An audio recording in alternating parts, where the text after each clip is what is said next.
तो सब भला। रोली की शादी उसके माँ बाप एक आलसी लड़के से करा देते हैं। चलो, रोली की शादी हुई और हमने गंगा नहाई। और क्या, बेटियां तो होती ही हैं बोझ। हाँ, पर अब क्या चिंता, उतार तो दिया बोझ तुमने, अब वो लोग समझे। ससुराल में रोली का पति कहता है, देखो, मैं कोई काम नहीं करता, ये बात तुम्हारे मम्मी पापा को बता दी थी मैंने। अब जो किराया आता है दुकान का, उसी से घर का गुजारा करना है। कभी भूल से भी कोशिश ना करना किसी चीज की डिमांड की। क्या मम्मी पापा को पता था कि आप कोई काम नहीं करते? और क्या, बड़ा अच्छे से पता था। उन लोगों को तो तुम बोझ लगती थी, बोल रहे थे कि बस शादी कर लो और कोई मतलब नहीं है। रोली को यह सुनकर बहुत गुस्सा आता है, लेकिन करती भी तो क्या, क्योंकि वो जानती थी कि उसके माता पिता ऐसे ही हैं। जैसे तैसे रोली दिन काट रही थी। रोली को एक प्यारी सी बेटी होती है। धीरे धीरे वो बड़ी होती है और उसके साथ उसकी जरूरतें भी बढ़ती जाती हैं। सुनिए जी, अब तो सिमी बड़ी हो रही है, उसका स्कूल में दाखिला कराना है। मैंने अब तक तो जैसे तैसे समय काट लिया, लेकिन मैं बच्ची की परवरिश में कोई कमी नहीं रखूंगी। अरे क्या है यार, अब तो लगता है कोई ना कोई काम ढूंढना ही पड़ेगा।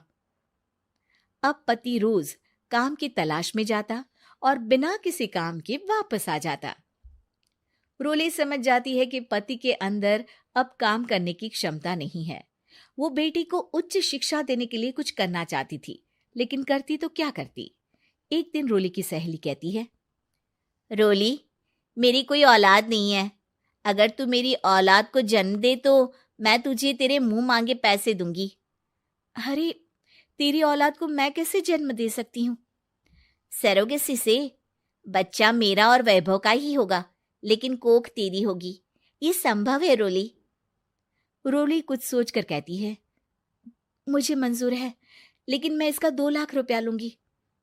अरे कोई बात नहीं, मुझे मंजूर है। रोली खुश हो जाती है कि एक बच्चा पैदा करने का उसे 2 लाख रुपया मिलेगा। वो घर आकर पति को बताती है, वो भी खुश हो जाता है। अब क्या था, डॉक्टर के पास जाकर सहेली का बच्चा रोली की कोख में पलने लगता है। मुझे 20,000 चाहिए मेरे बेटी के एडमिशन के लिए। हाँ हाँ ठीक है, मैं उसके एडमिशन से लेकर सारे खर्चे उसके अकाउंट में डाल रही हूँ। रोली की बेटी का एडमिशन हो जाता है। रोली को लगता है कि वो अब सब कुछ ठीक कर देगी। दिन और महीने आगे बढ़ते हैं। अब एक दिन, एक बात कहूँ जी, काश इस बच्चे को मैं रख पाती। मैं अब इससे काफी जुड़ गई हूँ। अरे यार, पता नहीं किसका बच्चा है, अपने पास है ना अपनी मुन्नी। हाँ, लेकिन अब मैं भी इस बच्चे से जुड़ाव फील करने लगी हूँ। लेकिन मैं ये जानती हूँ कि ये मेरा बच्चा नहीं है। दोनों की जिंदगी ठीक चल रही थी, लेकिन कहते ना कि सुख का पल ज्यादा लंबा नहीं होता। एक दिन रोली की सहेली का फोन आता है। रोली, मुझे अब ये बच्चा नहीं चाहिए, मैं अपने पति को छोड़ रही हूँ। अरे लेकिन मुझे पैसों की जरूरत है, बच्चा तुम्हारा है, मैं क्या करूंगी? सहेली बिना कुछ बोले फोन काट देती है, फोन स्विच ऑफ कर देती है। लेकिन रोली के जीवन का तूफान यहीं नहीं रुकता। रोली, मैं इतना भार नहीं उठा सकता। आज पढ़ाई का पैसा मांग रही हो, कल को शादी, कॉलेज और पता नहीं क्या क्या। मैं तुम्हें छोड़ रहा हूँ, अपनी बच्ची उठाओ और निकलो इस घर से।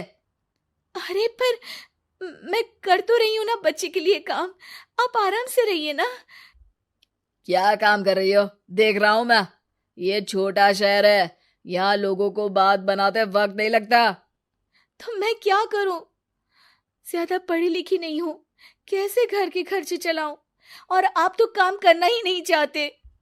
हाँ, ना चाहता हूं और ना ही करूंगा। रोली को पति की बात पर काफी गुस्सा आ जाता है। ठीक है, अगर मेरे जीवन में संघर्ष ही लिखा है तो वही सही।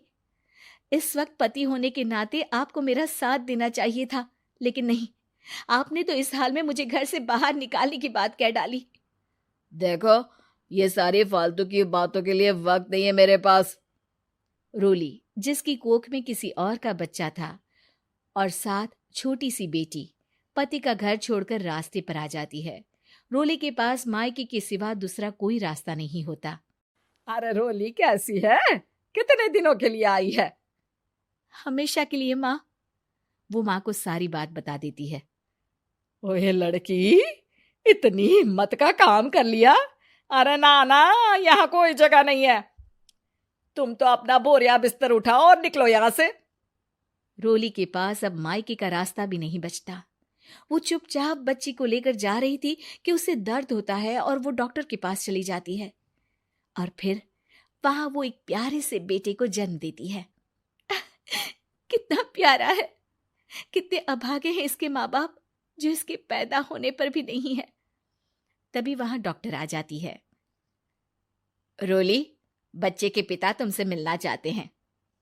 आपका बहुत बहुत शुक्रिया। मैं इस बच्चे को पालूंगा, भले ही इसकी माँ ने इसे छोड़ दिया हो, पर मैं अपनी जिम्मेदारी निभाऊंगा।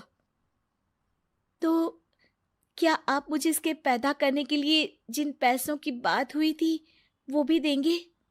हाँ, और साथ ही आप चाहें तो मेरे घर में रहकर मेरे बच्चे की देखभाल भी कर सकती हैं। मैं उसके लिए आपको सैलरी दे दिया करूंगा। रोली को लगता है कि जैसे भगवान ने उसके लिए सुकून का रास्ता खोल दिया। वो अब मुकेश के साथ उसके घर चली जाती है, जहां रहकर वो उस बच्चे की देखरेख करती है। अब मुकेश के घर को रोली अच्छे से संभाल लेती है। उसके लिए खाना बनाने से लेकर बच्चों की देखभाल और घर की देखरेख। धीरे धीरे मुकेश को रोली से प्यार हो जाता है। रोली, तुम्हारी बेटी और मेरा बेटा बिल्कुल भाई बहन की तरह साथ रहते हैं।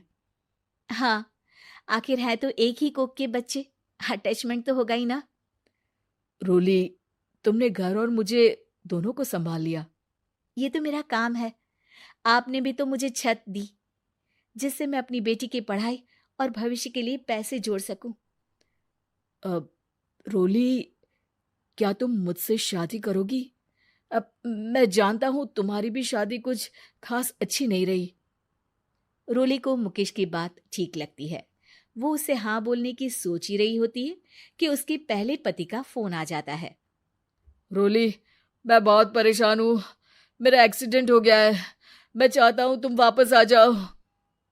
रोली को पुराने पति की चिंता होने लगती है। वो सोचती है कि वो क्या कर रही थी। हाँ हाँ ठीक है, मैं आ रही हूँ। हाँ रोली, आ जाओ, लेकिन बच्ची को कहीं हॉस्टल में छोड़कर आना, क्योंकि मैं नहीं चाहता कि हम लोगों के बीच फिर से वो सारी बातें हो। रोली को समझ आ जाता है कि पति आज भी सुधरा नहीं है।